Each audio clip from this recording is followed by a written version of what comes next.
एक चित्रकूट में महात्मा रहते थे। हमारे महाराज जी पधारे वहाँ। पुजारी श्री रामचंद्र दास जी महाराज विराजमान थे। महाराज जी की कथा थी। संभवतः 1985 या 86 की बात होगी, या तो 85 की हो सकती है, 86 की बात। हम भी साथ गए थे। तो एक महात्मा वहाँ मिट्टी की गुफा में रहते थे। बहुत अच्छे संत थे। रात्रि को निकलते थे गुफा से बाहर और पुजारी जी उनको रोटी दे देते थे। बस रोटी उन्होंने पाई और फिर गुफा में चले गए। 2 बजे रात को उठ के वो चले जाते थे स्नान करके। कामताना जी की परिक्रमा करके आए, फिर मंदाकिनी में स्नान किया, स्नान करके फिर गुफा में चले गए। रात को ही निकलते थे गुफा के बाहर, किसी से मिलते नहीं। अच्छे नाम जापक संत थे। तो महाराज जी बाहर पौधे थे और हम भी निकट ही, हमारा भी आसन था। तो वे संत आए और आकर के महाराज जी का चरण दबाने। महाराज जी उठ के बैठ गए। नहीं नहीं नहीं नहीं महाराज, ऐसे मत करो। बड़े भावुक थे। ले सरकार कुछ जिज्ञासा लेके आए। महाराज जी ने कहा कहिए, आज्ञा करिए। तो उन्होंने बड़े विकल होकर के कहा कि लगे तो हैं, तो कुछ अनुभव नहीं हो रहा है, कोई लाभ की अनुभूति नहीं हो रही।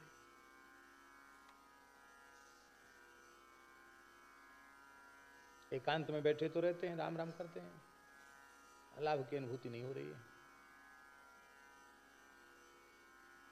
हम भी बहुत सावधान होकर सुन रहे थे कि महाराज जी कहेंगे कि तुम्हारे साधन में यहाँ कमी है, ऐसा काम करो तो इससे अनुभव शुरू हो जाएगा। तो हम भी सुनने के लिए बहुत सावधान थे।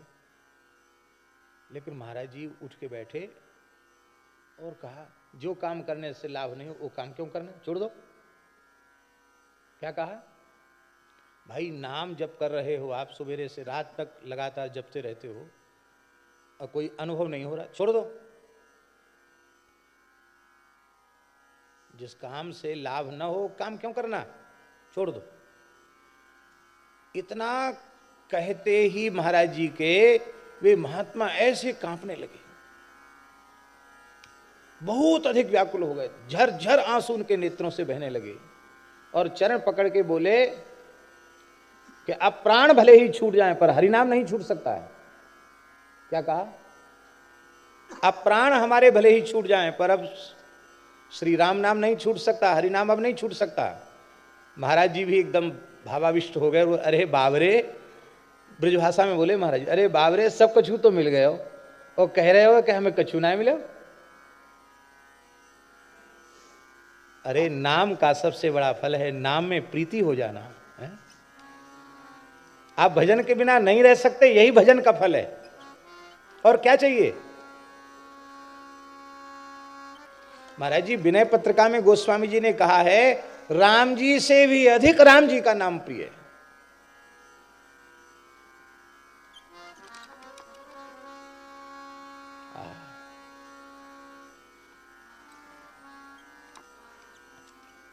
तो मन नहीं लगता पर फिर भी हम नाम जप करते हैं।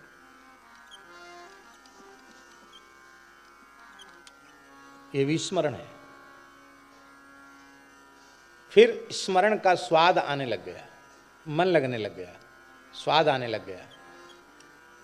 स्मरण करते ही मन आनंद से भर गया। ये मध्यम अवस्था का स्मरण है। और स्मरण की उन्नत अवस्था सिद्धावस्था है। उस सिद्धावस्था के आचार्य श्री प्रहलाद जी हैं। स्मरण भक्ति के आचार्य श्री प्रहलाद जी हैं। प्रहलाद जी स्मरण करते हैं तो भगवान को छोड़ के दूसरी चीज प्रहलाद जी को दिखती नहीं। यह स्मरण की सिद्धावस्था। हम ऐसा राम राम करें कि राम जी को छोड़ के दूसरा दिखे नहीं, क्योंकि जब तक दूसरा दिख रहा है तब तक स्मरण बन नहीं रहा है ठीक से। सुमिरण कियो, सुमिरण ले सांचो कियो लियो देख सभी में, प्रियादास जी ने प्रहलाद जी के चरित्र में कहा है। सब में भगवान को देखिए। वासुदेव सर्वम, ये स्मरण की सिद्धावस्था है। और भैया हम विनम्रता पूर्वक निवेदन करें, सुनने का संकल्प ले लो अपने हाथ में जल लेकर कि हम जब तक जिएंगे तब तक सुनेंगे। बस ये संकल्प लेते ही सिद्धावस्था के श्रवण तक पहुंच जाएंगे आप एक दिन, सिद्धावस्था के कीर्तन तक पहुंच जाएंगे एक दिन आप, और सिद्धावस्था के स्मरण तक आप पहुंच जाएंगे एक ना एक दिन। बस सुनने की प्रतिज्ञा कर लो, सुनने का निश्चय कर लो कि हम श्रवण करेंगे। भक्तमाल में महाराज जी कितने चरित्र ऐसे हैं जिसके प्रमाण हैं। रत्नावती के ऊपर जो कृपा भई है, सिंह में नृसिंह को प्रकट कर दिया, ये किसका फल है? ये श्रवण का फल है।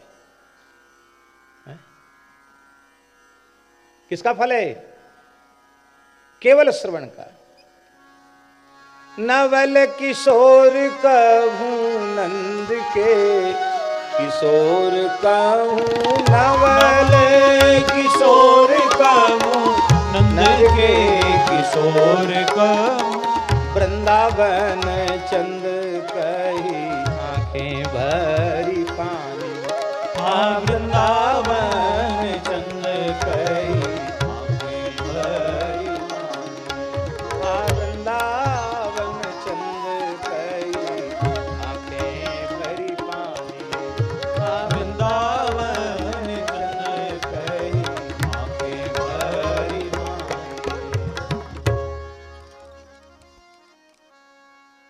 रानी यही तो पूछती कि अरे दासी, कि नवल किशोर नंद किशोर वृंदावचंद है कौन जिसकी तू इतने प्रेम से याद करती है, जिनके लिए तू रोती है, वो कौन है? कहा महारानी जी आप तो भोग विलास में मस्त रहो, रानी बनी हो तो रानी बनी रहो, हमारी बीमारी जानने की कोशिश मत करो।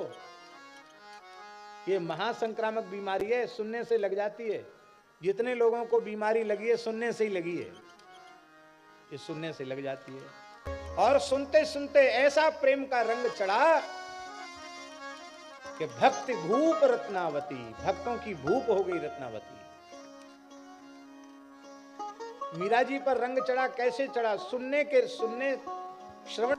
ये भागवत नाम का दिव्य पुराण जो वेद तुल्य है, हमने द्वापरांत में अपने पिता व्यास जी के चरणों में बैठकर के इसका अधिगम किया, श्रवण किया।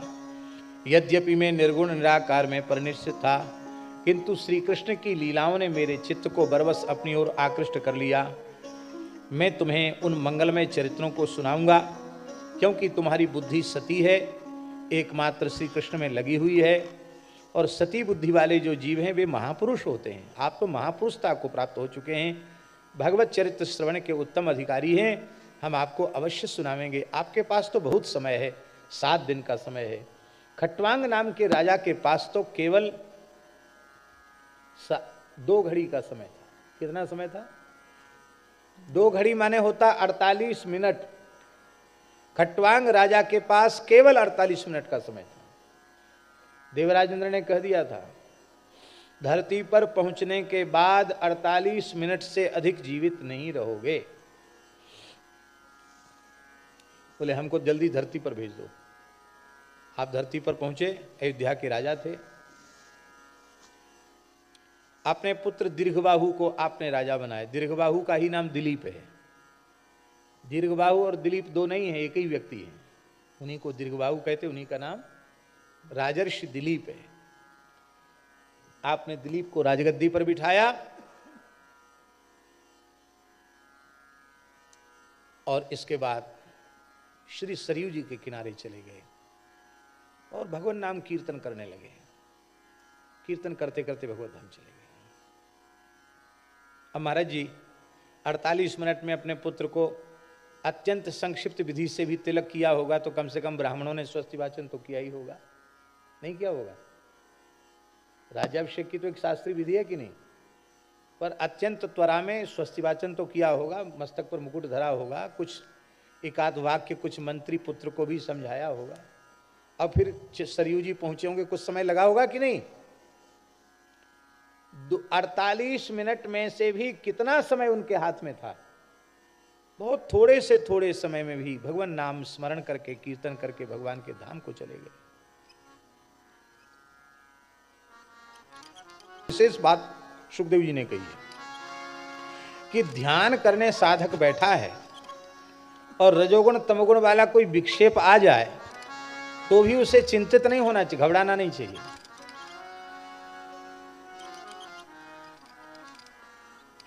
सन्मार्ग पर चलने पर जितने विघ्न आवें उतना अधिक उत्साहित होना चाहिए। विघ्नों को कुचलते रोंदते हुए भगवान के निकट जाना है।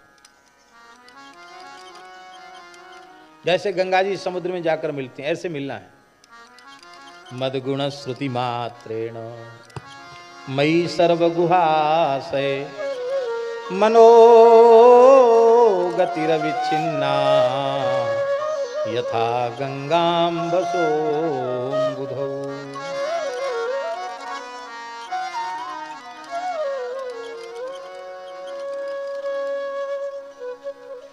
आसन को जीत ले, श्वास प्रश्वास को जीत ले, आसक्ति रहित हो जाए और वह जितेंद्रिय पुरुष भीतर से ऐसा सुनिश्चय कर ले ये सारा विराट ब्रह्मांड भगवान का स्वरूप है, सब कुछ भगवान ही है। जैसे कपड़े में धागे को छोड़कर और कुछ नहीं होता है, आड़े तिरछे धागों के ही आकार को हम वस्त्र कहते हैं। वस्त्र में धागों के अतिरिक्त और कुछ भी नहीं है, ऐसे ही इस विराट ब्रह्मांड में भगवान के अतिरिक्त और कुछ भी, सब कुछ भगवान। देह का धर्म देह के साथ जुड़ा हुआ है।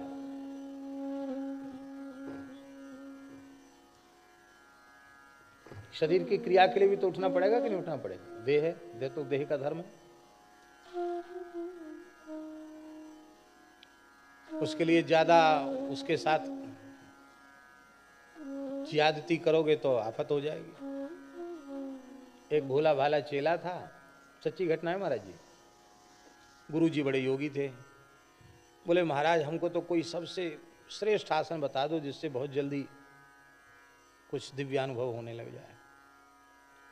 गुरुजी तो सिद्ध थे, उन्होंने कहा देखो आसनों में तो शीर्षासन सबसे अच्छा है। शीर्ष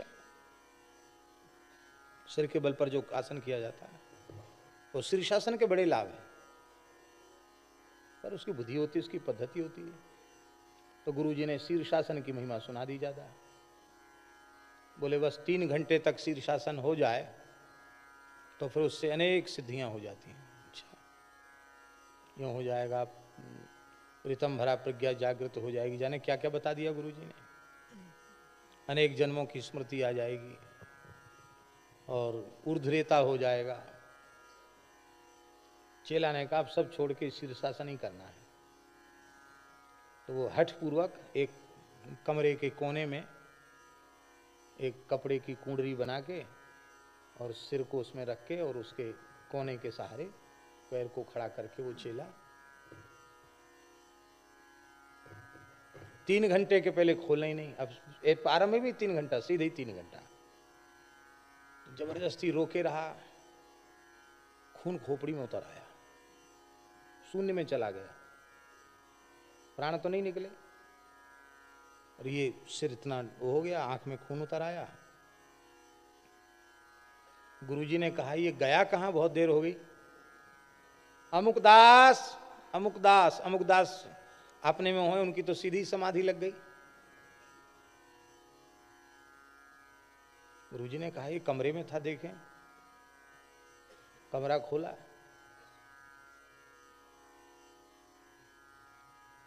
अब वो विक्षेप ना करे इसके लिए भीतर से बंद और कर लिया था कमरा।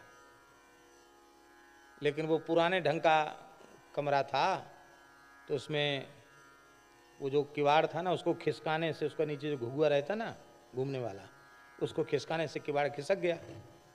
पुराने ढंग के जो किवाड़ होते हैं वो खिसक गया। तब गुरुजी जैसे तैसे घुसे तो देखा तो हॉस्पिटल ले जाना पड़ा। चिकित्सा हुई, जैसे तैसे प्राण बचे उसके। उन महात्मा ने हमको अपना वो चेला दिखाया। हमने कहा इनका सिर इतना बड़ा क्यों है? बोले यार सिद्ध हो चुकी है इनको शीर्षासन। तो उन्होंने बताया उनके महात्मा का सिर इतना बड़ा कैसे है? बोले इन्हें एक ही दिन में शीर्षासन करके सिद्ध हो गए। अरे है शीर्षासन, हमने सुना है कि पूज्य धर्म सम्राट स्वामी करपात्री जी महाराज शीर्षासन पूर्वक नित्य दुर्गा सप्तशती का संपुटित पाठ करते थे। क्या संपुट लगाते थे तो वही जाने, लेकिन हमने सुना है कि प्रतिदिन वो दुर्गा पाठ शीर्षासन से संपुटित पाठ करते थे। तो कितना तीव्र अभ्यास हो तो भी 2 घंटे तो कम से कम संपुटित पाठ में लगेगा कि नहीं लगेगा? लगेगा इतना कि नहीं? ज्यादा लगेगा। बहुत तीव्र गति से करेगा तो शायद 2-2.5 घंटे में कर ले।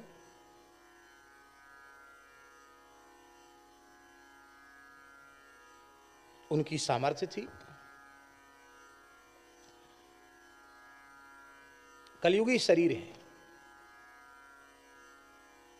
सब एक जैसे नहीं हो सकते। लगातार ध्यान की अवस्था में कौन बैठ सकता? नहीं बैठ सकता। इसलिए सुखदेव जी ने इतना उत्तम साधन बता दिया कि जब तक हम आंख मूंद कर बैठें तब तक हमें भीतर भगवान दिखाई पड़े, और जब हम आंख खोल कर बैठें तो हमको जो कुछ दिखाई पड़े वो भगवान ही हो जाए। तो फिर आंख बंद रहे चाहे आंख खुली रहे, आपको निरंतर भगवान की स्मृति बनी रहेगी। और ये ध्यान सबसे श्रेष्ठ ध्यान है, विराट स्वरूप में भगवान का अनुभव करना। ये सारी प्रकृति भगवान का स्वरूप है, ऐसा अनुभव करना। उन भगवान का रचना कौशल देखो। बयांसी पक्षिणः तद विचित्रम व्याकरणम, उनका विचित्र रचना कौशल है ये पक्षी।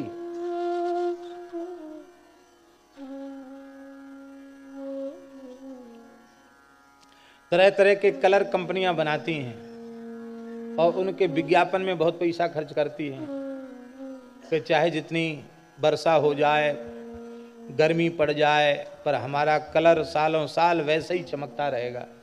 ऐसा प्रचार आता ना टीवी वगैरह में, पर वो सब प्रचार की बातें झूठी सिद्ध हो जाती हैं।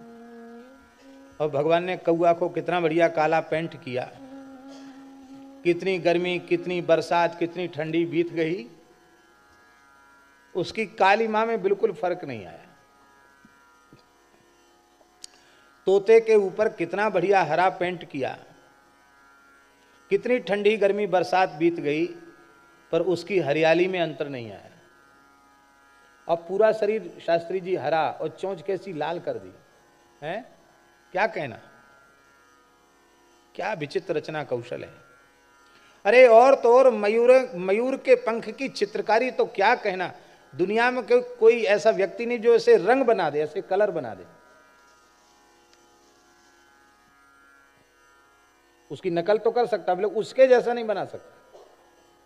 क्या अद्भुत रचना कौशल। बरसात में तितलियों को देखो, एक एक तितली के पंख पर कैसी कैसी चित्रकारी। ओ महाराज जी, एक विचित्र बात है, वो चित्रकारी भी ऐसी होती है, आप किसी तितली को पकड़ लो तो उसकी जो चित्रकारी है ना पंखों की, वो आपकी उंगलियों पर अंकित हो जाएगी, छप जाएगी। ठीक, ऐसा अनुभव में आया कभी? अच्छी बात नहीं, पकड़ा नहीं। गांव देहात में तो बच्चे सब करते हैं ऐसा काम। तितली पकड़ेंगे और ऐसे उसको धीरे से उसका पंख ऐसे यहां चिपकाएंगे तो पूरे हाथ में चित्रकारी बन जाती।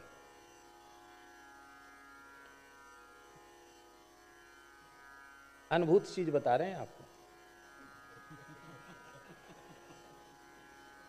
हाँ, तो अब ऐसा नहीं करना, क्योंकि किसी प्राणी को पीड़ा हो, ऐसा नहीं करना चाहिए। लेकिन देखिए, उसमें कलर भी है कि आपकी उंगली में उसकी चित्रकारी छप जाएगी तितली के पंख की, और पूरी बरसात बीत जाती है, तितली के पंख के कलर में कितना पानी पड़ता, कोई अंतर नहीं पड़ता, धुलता नहीं। कपड़ा बनाती हैं, सूटर और क्या क्या होते हैं भगवान जाने, आजकल की भाषा हमको बोलना नहीं आती। एक ही कपड़ा होता है, उसको उलट के भी पहन लो, पलट के भी पहन लो, ऐसा होता है। बाहर से अलग कलर है, भीतर से अलग कलर है, ऐसे कपड़ा होते हैं। पर वो चाहे जितना बढ़िया कंपनी ने कपड़ा बनाया हो, बचपन में जो कपड़ा आप पहन रहे थे वो इस समय पहन सकते हैं? 5-7 वर्ष के जब थे उसमें जो कपड़ा पहन रहे थे वो भले ही सुरक्षित रह गया हो, आप उसको पहन नहीं सकते, क्योंकि शरीर का आकार आयु के अनुसार बढ़ गया। अब वो वस्त्र आप धारण नहीं कर सकते। लेकिन ठाकुर जी ने भालू के शरीर पर कैसा बढ़िया चोंगा पधराया है। बच्चा भालू है तो उसका कोट भी छोटा, और वो जितना बड़ा होता गया उसका कोट उतना बड़ा हो गया। कितनी विचित्र रचना कौशल है भगवान का, विलक्षण रचना कौशल है। बौद्ध जैन काल में भी हमारे धर्म ग्रंथों में बहुत सी बातें प्रक्षिप्त की गई, और फिर मुगल काल में भी वो काम किया गया। अरे ये बातें तो आप छोड़ दो, भक्ति काल में बहुत सा उलटफेर किया गया ग्रंथों में। आज हमने सवेरे संकेत भी किया था, चर्चा भी की थी।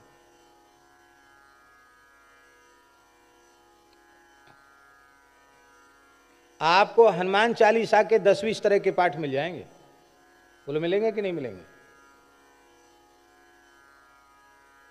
सब चीज में अंतर आया है। तो कुछ बातें ऐसी हैं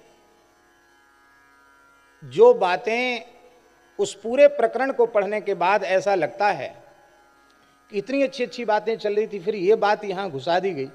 इससे लगता है कि प्रवाह के विरुद्ध ये बात आई है, निश्चित ही किसी के द्वारा ये घुसाई गई है। पर यह निर्णय कर पाना अब कठिन है कि कौन सा अंश प्रक्षिप्तांश है और कौन सा वास्तविक अंश है। इसके लिए एक संकल्प ग्रंथों का स्वाध्याय करने वाले को लेकर के तब चलना चाहिए। कौन सा संकल्प? हम ये नहीं कहते कि बदल दो, पर हम ये जरूर कहेंगे कि ये संकल्प लेकर के धर्म शास्त्रों का व्याख्यान करना चाहिए। यथा हरौ भगवती नृणाम भक्तिर्भविष्यति सर्वात्मन्यखिलाधारे इति संकल्प्य वर्णय।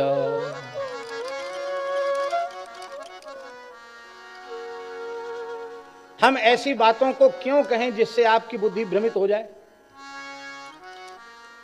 और इस प्रकार की बातों के कारण ही व्यास जी का चित्त शांत था, क्योंकि प्रवाह में कई तरह की बातें आ गई, भले ही वो सिद्धांत रूप में नहीं थी। इसी से वो असंतुष्ट हो रहे थे कि अरे ये हमने क्या किया। और जब भागवत का प्रणयन किया तब उन्हें पूर्ण संतोष प्राप्त हुआ। इसीलिए तो भागवत में इस प्रकार की बातें नहीं है, बहुत कम। सब बात अपने विवेक से, और ये विवेक बिना संतों की कृपा के प्राप्त नहीं होता। इसलिए हम तो कहेंगे कि बहुत पढ़ना भी नहीं चाहिए। यदि वैसा विवेक न हो तो बहुत पढ़ना भी नहीं चाहिए। यदि भगवत प्राप्ति के पथ पर अग्रसर होना है तो दास ने जैसा अपने मन में विचार किया है उसके अनुसार परमार्थ पथ के पथिकों को श्रीमद् भागवत, श्रीमद् भगवद गीता, श्रीमद् रामायण रामचरितमानस अथवा श्रीमद् वाल्मीकि, एक ही बात है, और श्रीमद् भक्तमाल और श्री विनय पत्रिका। ये विनय पत्रिका को भी हम हृदय से स्वीकार करते हैं क्योंकि साधकों के लिए बहुत उपयोगी है विनय पत्रिका। ये 5 ग्रंथ पर्याप्त हैं, क्योंकि इनका आश्रय लेगा तो कहीं भी भटकाव नहीं है, भटकने की संभावना भी नहीं। विशुद्ध कल्याण के मार्ग का दिग्दर्शन इन सदग्रंथों के द्वारा होता है। आपको इनमें भी कठिनाई हो रही हो तो इन 5 ग्रंथों में से ईमानदारी से किसी एक सदग्रंथ की शरण ले लो।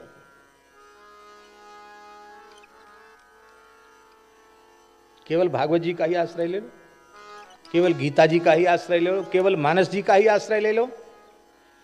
परम पूज्य जगतगुरु रामानंदाचार्य पदाधिष्ठित श्री स्वामी रामभद्राचार्य जी महाराज, चित्रकूट वाले महाराज कहते हैं, सर्वग्रंथान परित्यज्य मानसम शरणम व्रज। सर्वग्रंथान परित्यज्य मानसम शरणम व्रज, मानस की शरण हो जा। अभी उन्होंने एक बहुत बड़ा महाकाव्य लिखा है, श्री रामानंदाचार्य चरितम। 24 सर्गों में निबद्ध महाकाव्य की पद्धति से श्री रामानंदाचार्य चरित्र उन्होंने लिखा है, संस्कृत में विविध छंदों में, बहुत सुंदर लिखा है। दास के ऊपर उनका इतना वात्सल्य है कि जब से लिखना आरंभ किया तब से लगभग प्रत्येक सर्ग का कुछ न कुछ अंश वो दूरभाष के माध्यम से दास को श्रवण कराते थे। आज मैंने ये लिखा, आज हमने ये लिखा, और अभी वो ग्रंथ पूर्ण हुआ। अभी जो एकादशी आई है ना, देवोत्थापनी एकादशी, उसको ग्रंथ पूर्ण हुआ। इतने व्यस्त रहते हुए भी 100-200 श्लोक रोज लिखते थे।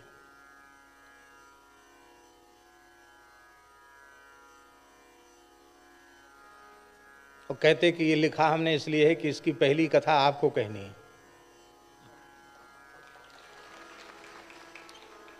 बड़ा स्नेह है उनका, प्रणाम है उनके चरणों में। भगवान की सृष्टि है, जीव जगत के कल्याण के लिए भगवान एक से एक विभूतियों को धरती पर भेजते हैं।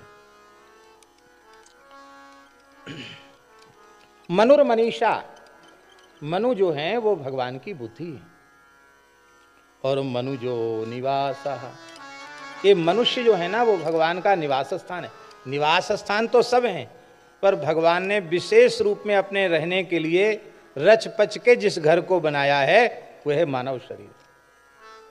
इसकी कलाकारी भी बड़ी विचित्र है। कंपनियां उत्पाद तैयार करती हैं तो एक जैसे ही सब उत्पाद होते हैं, लेकिन भगवान की कंपनी कितनी विचित्र है। हर सांचा अलग, यहाँ ऊपर मंच पर बैठे हैं सबका सांचा अलग अलग है, सबका नाक नक्श अलग अलग है, और सामने बैठे उनमें भी सबका अलग अलग है। राधा माधव दास जी आ रहे हैं, उनका एकदम अलग ही है, विलक्षण ही है। वो लाडली जू सरकार की जय, सबका अलग अलग। क्या ठाकुर जी की लीला है। बयानसी तद व्याकरणम विचित्रम मनुर्मनीषा मनुजो निवासा। और ये कितना ऊंचा संदेश है महाराज जी। ये बात समझ में आ जाए कि मनुजो निवासा, तो मनुष्य का जीवन अत्यंत पवित्र हो जाएगा, आदर्श जीवन हो जाएगा। हमारी ये समझ में आ जाए कि ये भगवान का मंदिर है, भगवान ने अपने रहने के लिए बनाया है। भगवान के मंदिर में मद्य जाता है, भगवान के मंदिर में मांस जाता है, भगवान के मंदिर में प्याज लहसुन जाता है, अखाद्य अपेय भगवान के मंदिर में जाता है। केवल इतनी ही बात समझ में आ जाए, हमारी आहार शुद्धि हो जाएगी। और आहार शुद्धौ सत्व शुद्धि, आहार की शुद्धि से चित्त की शुद्धि हो जाएगी, अंतःकरण की शुद्धि हो जाएगी। ये आहार केवल अन्न जल आदि ही नहीं है, प्रत्येक इंद्रिय का अलग अलग आहार है। आंख का आहार रूप है, कान का आहार शब्द है, नासिका का आहार गंध है, सब का अलग अलग आहार है। इसका तात्पर्य है कि हमें अपने भीतर वाले ठाकुर जी को भोग लगाना है। तो जो रूप भगवान को भोग धराने के योग्य हो वही हम आरोग्य भावें। भद्रं कर्णे भी शृणुयाम देवा भद्रं पश्येमाक्षभिर्। जो दृश्य हमें नहीं देखना चाहिए वो हम न देखें, जो नहीं सुनना चाहिए वो हम न सुने, जो नहीं सूंघना चाहिए उसको न सूंघें, जो नहीं बोलना चाहिए वो न बोलें, जो नहीं करना चाहिए वो न करें, जहां नहीं जाना चाहिए वहां न जाएं।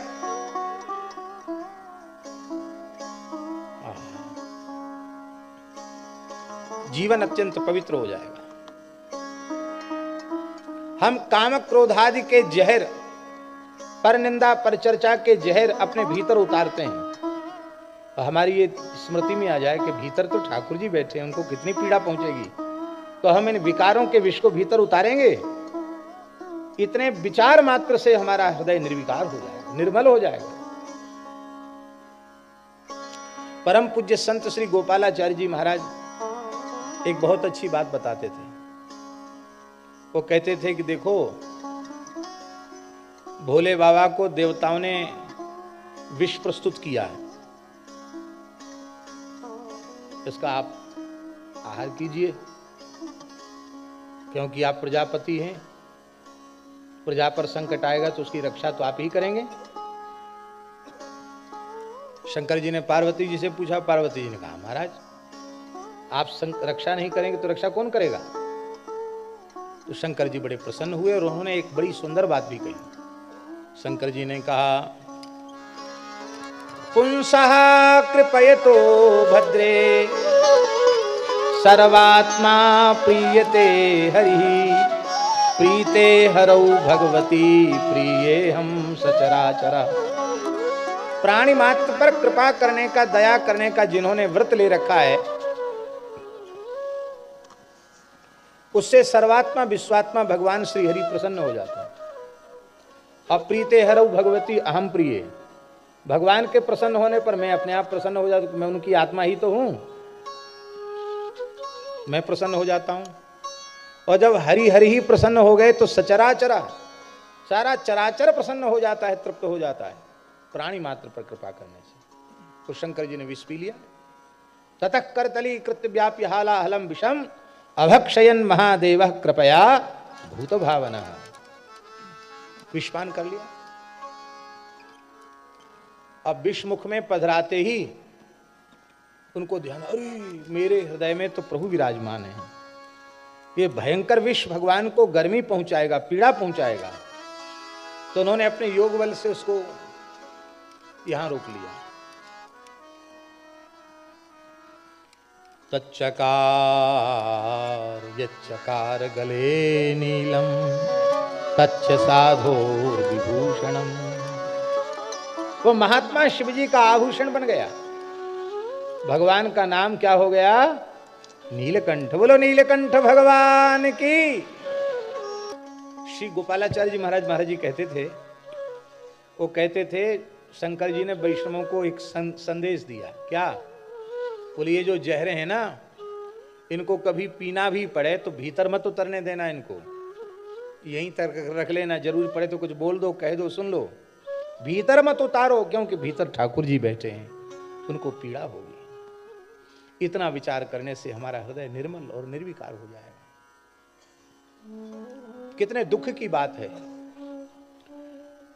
मनुष्य के बनाए हुए आस्था के जो प्रतीक हैं,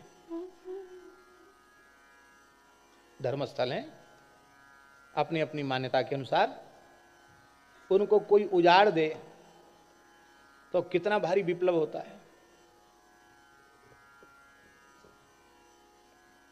खून की नदियां बह जाती महाराज। बाह्य इतिहास उठाकर देखो, श्री राम जन्मभूमि का जो इतिहास है, कितना लंबा इतिहास है, कितने लोगों की का रक्तपात हुआ। और एक रक्तपात का साक्षी तो अभी बहुत से लोग हैं। जो स्वतंत्र भारत में एक बड़ा दुर्भाग्यपूर्ण दिन था कि निहत्थे कार सेवकों को गोलियों से भून दिया गया, अयोध्या की सड़कें रक्त रंजित हो गईं। आज भगवान की कृपा से भव्य श्री राम मंदिर का निर्माण वहां चल रहा है, जो पूरे राष्ट्र के लिए गौरव की बात है। ये सब बिल्कुल ठीक है, अच्छी बात है, लेकिन हम निवेदन कर रहे हैं कि मनुष्य के द्वारा बनाए हुए जो भवन आदि हैं, उनके लिए इतना रक्तपात हो जाता है। क्या कभी हम यह विचार नहीं कर सकते कि ये तो मनुष्य के बनाए हुए हैं, और ये मनुष्य का शरीर तो भगवान का बनाया हुआ है। ये भगवान का मंदिर है, क्योंकि मनुजो निवासः, जहां भगवान रहते वही तो मंदिर होता है। किसी भी मनुष्य की हत्या भगवान के बनाए हुए भगवान को, मंदिर को उजाड़ने का पाप है। ऐसा यदि हम विचार कर लें तो कोई मनुष्य किसी भी मनुष्य की हत्या नहीं करेगा, सारे विश्व में शांति का साम्राज्य स्थापित हो जाएगा। लेकिन इन बातों को हम स्वीकार कहां करते हैं? मनुजो निवासा।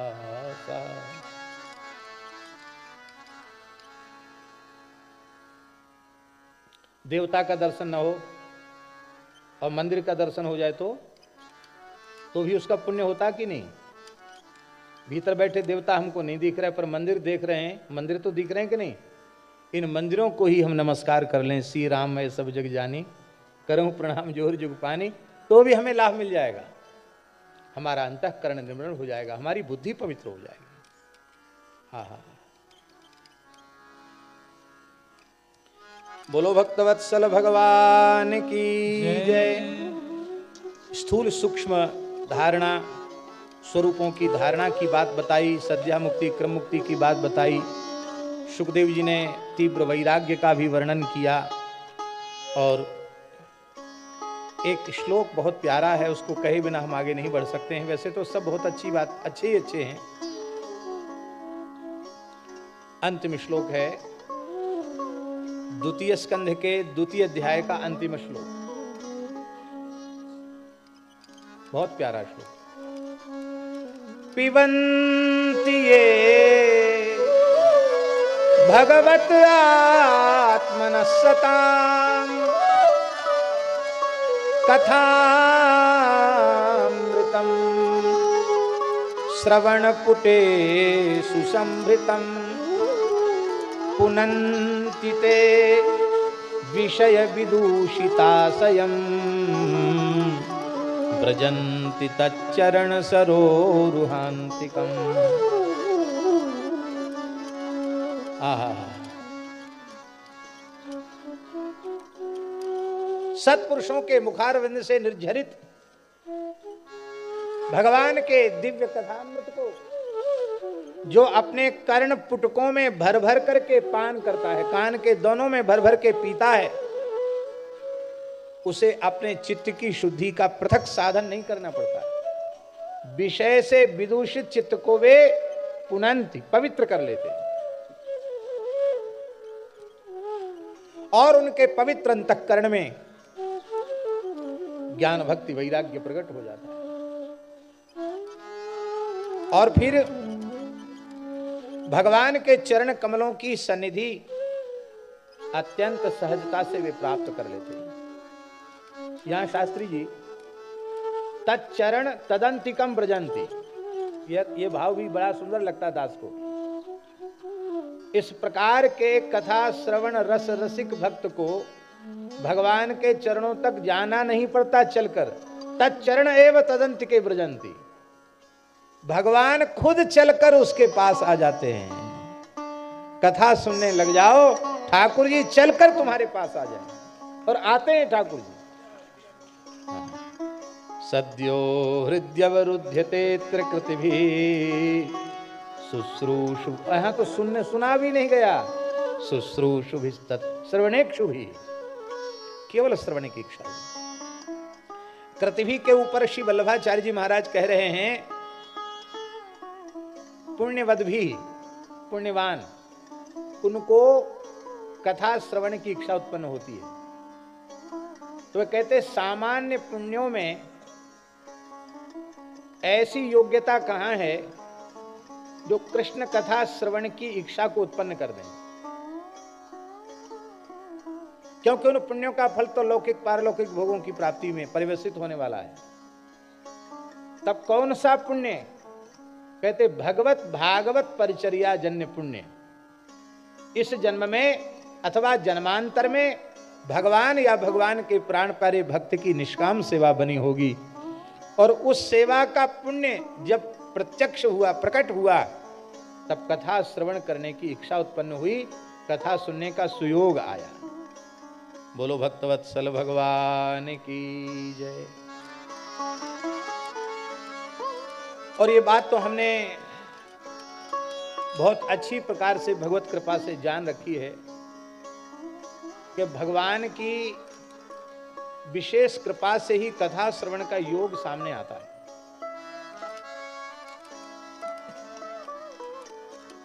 पहले मध्य प्रदेश और छत्तीसगढ़ दो नहीं थे, एक में ही था।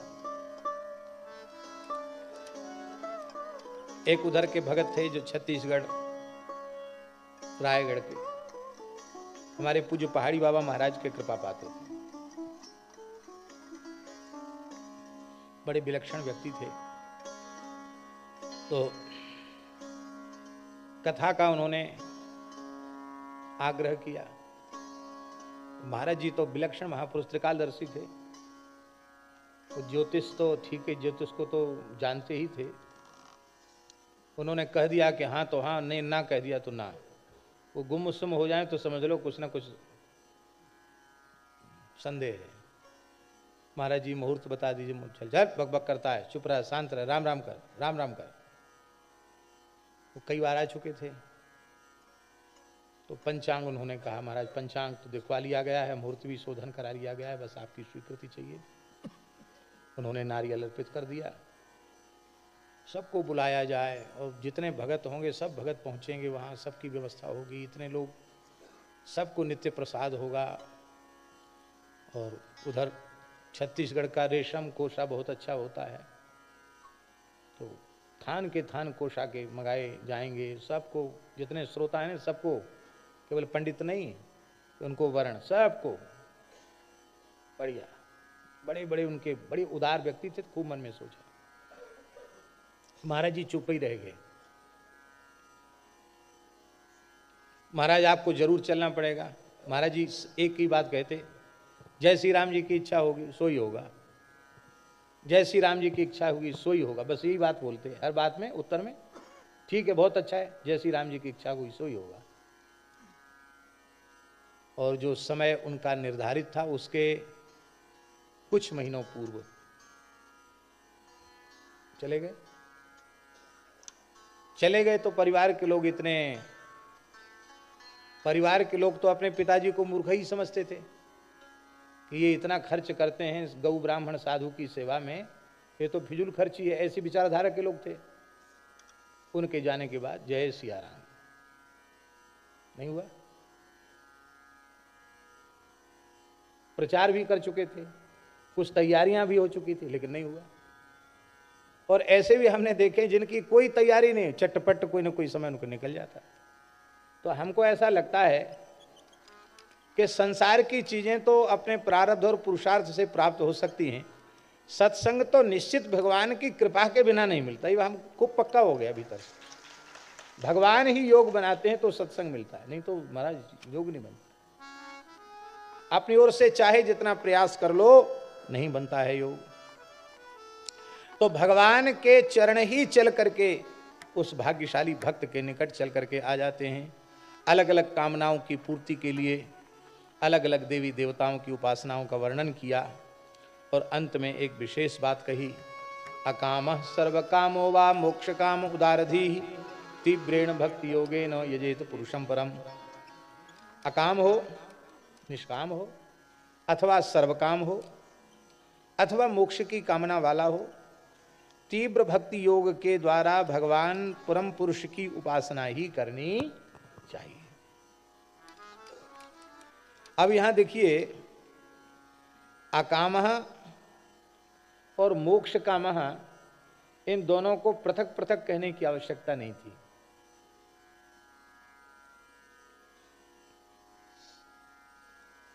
ध्यान में आ रही है बात? अरे जो अकाम होगा वही ने तो मोक्ष काम होगा, जो सर्व काम होगा तो मोक्ष काम होगा नहीं। जो अकाम होगा वो मोक्ष काम होगा। तो अकाम कहने से मोक्ष काम का ग्रहण हो जाता, अथवा मोक्ष काम कहने से अकाम का ग्रहण हो जाता। तो अकाम और मोक्ष काम इन दोनों को अलग अलग क्यों कहा? इससे सिद्ध होता है कि सुखदेव जी महाराज मोक्ष काम साधकों की कोटि अलग मानते हैं और अकामता वाले साधकों की कोटि एकदम अलग मानते हैं। वो एक दूसरे के पर्यायवाची नहीं है, पृथक पृथक है वस्तुतः। सुखदेव जी मानते हैं कि सच्ची अकामता तो भगवान के भक्त में ही होती है। लौकिक पारलौकिक भोगों की इच्छा न करने वाले जो निष्काम पुरुष हैं, मोक्ष काम तो होते हैं कि नहीं होते? मोक्ष की अभिलाषा मुमुक्षा उनमें होती कि नहीं होती है? मोक्षाभिलाषी होते हैं कि नहीं होते? होते हैं। अभी तो कथा चली रही थी, इसको सुन करके, ये कथा सुखदेव जी तो परीक्षित जी को सुना रहे हैं। और ये कथा सूत जी महाराज शौनकादि ऋषियों को सुना रहे हैं। शौनक जी बोले महाराज थोड़ा हमें भी कहास लग रही है, क्योंकि इतनी बढ़िया बढ़िया बातें आपने सुनाई हैं कि हम भी अपने लोभ का संवरण नहीं कर, हम कुछ कहना चाहते हैं।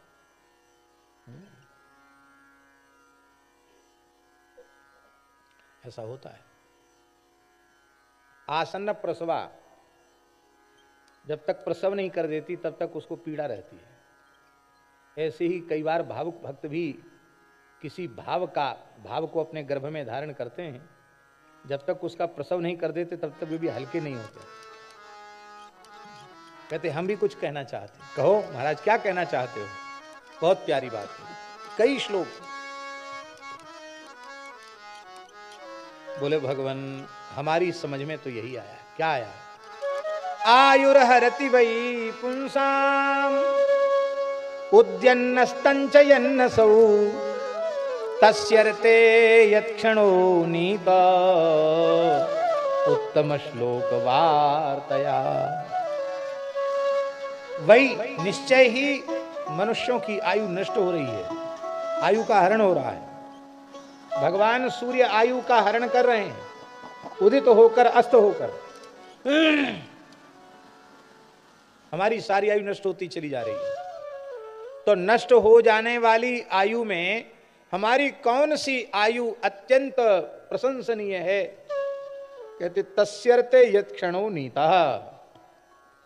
हमारी आयु का जितना क्षण भगवान की लीला कथा चर्चा में व्यतीत हो जाए, हमारे जीवन का उतना क्षण ही अत्यंत अत्यंत भाग्यशाली क्षण। हम यदि स्पष्ट शब्दों में कहें तो जितनी देर हमने भगवान की कथा कही, भगवान की कथा सुनी, उतनी ही देर हम जीवित रहे, वही हमारी आयु आयु कहलाने के योग्य। हमारे महाराज जी एक कथा सुनाते थे, गुरुदेव श्री भक्तमाली जी महाराज।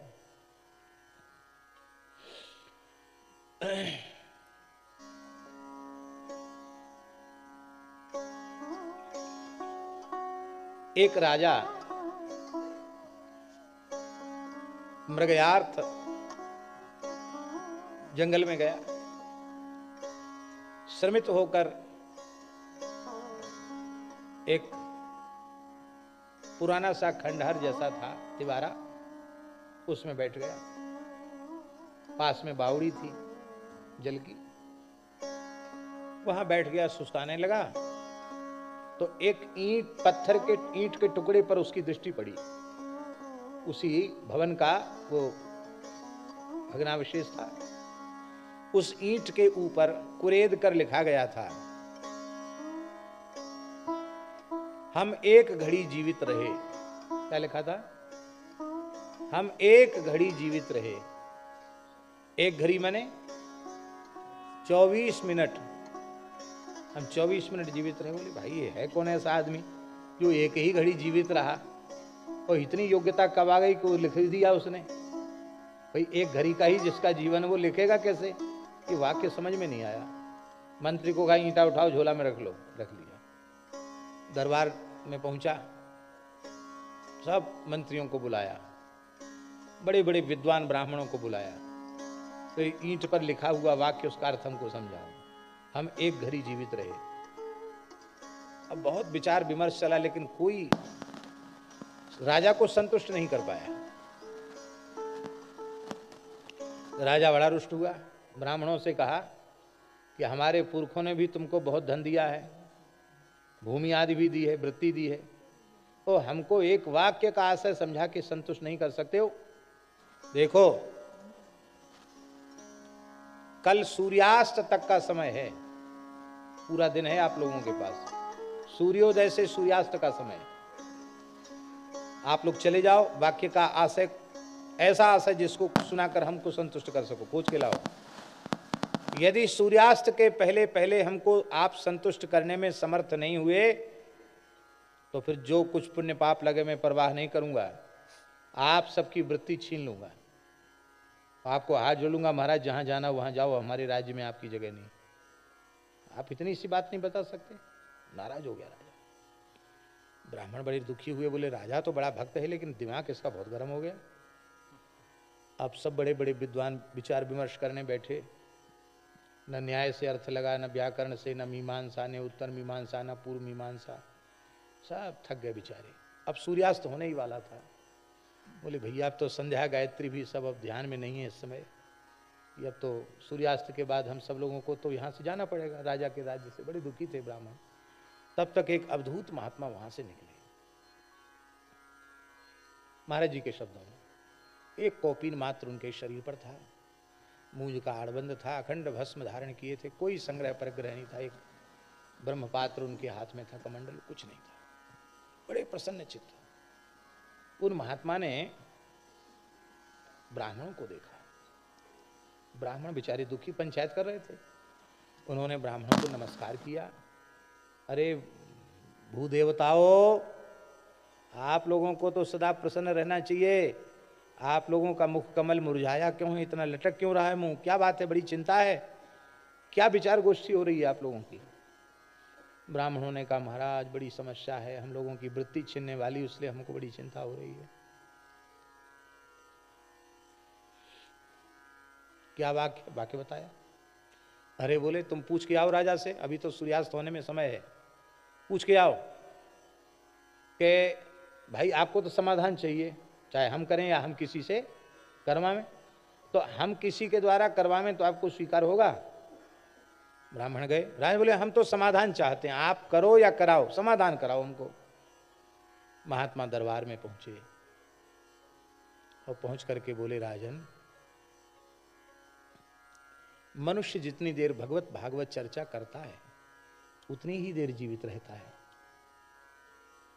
अमुक समय पर यहां दो वैष्णव आकर के बैठे थे, जैसे आपने बैठकर वहां विश्राम किया, ऐसे ही दो वैष्णवों ने बैठकर 24 मिनट तक भगवत चर्चा की, और सहज ही जिसको 24 मिनट का सत्संग मिला था उसने बीजक लिख दिया कि हम एक घड़ी जीवित रहे।